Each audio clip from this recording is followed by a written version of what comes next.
Famous moments in history that never actually happened. Nero didn't fiddle while Rome burned. Nero, history's most infamous fiddler. Despite the legend, he wasn't playing music while Rome burned in 64 CE. He was actually in Antium when the fire began, and the fiddle didn't even exist in ancient Rome. Though Nero did play the cithara, a harp-like instrument, claims that he sang about the fall of Troy during the blaze come from later historians and lack solid eyewitness proof. Rats didn't actually spread the Black Death.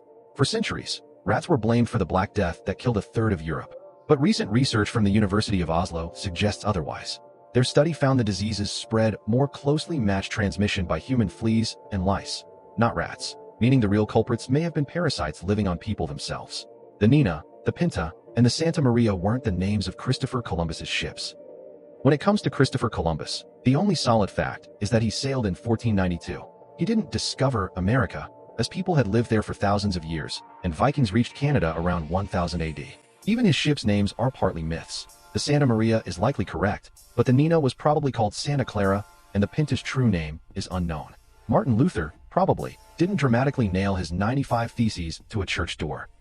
Martin Luther's 95 Theses sparked the Protestant Reformation, but the story isn't exactly as often told. There's no evidence he nailed them to a church door. That tale surfaced 30 years later. What's certain is that he mailed the Theses to the Archbishop, aiming not to start a revolution, but to call out corruption. Even if he did post them publicly, it was routine, not a bold act of defiance. An apple never fell on Isaac Newton's head.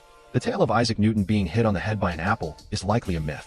The story first appeared in 1792 in a biography by his friend William Stukeley, which said Newton was inspired by a falling apple, but never that it struck him. Historians think he may have seen an apple fall and wondered why, but the dramatic bonk on the head part is pure legend. Suspected witches weren't burned at the stake in Salem. Despite popular belief, no accused witches were burned during the Salem witch trials. Of the 20 executed, 19 were hanged, and one was crushed with heavy stones.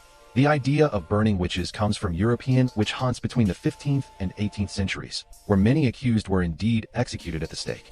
Ben Franklin didn't discover electricity. Benjamin Franklin's famous kite and key experiment didn't discover electricity. It was already known in 1752. He aimed to prove that lightning was a form of electricity, proposing the idea for the first time. Interestingly, Franklin never claimed to have flown the kite himself. That detail only appeared 15 years later in an account by Joseph Priestley. Marie Antoinette didn't say, "Let them eat cake." The famous "let them eat cake" remark wasn't actually made by Marie Antoinette. The phrase, "Choiles mangent de la brioche," first appeared in 1767 in Jean-Jacques Rousseau's writings, attributed vaguely to a great princess. Antoinette was just a child then, and similar comments about the poor had been attributed to royals centuries earlier, so the quote is almost certainly misattributed.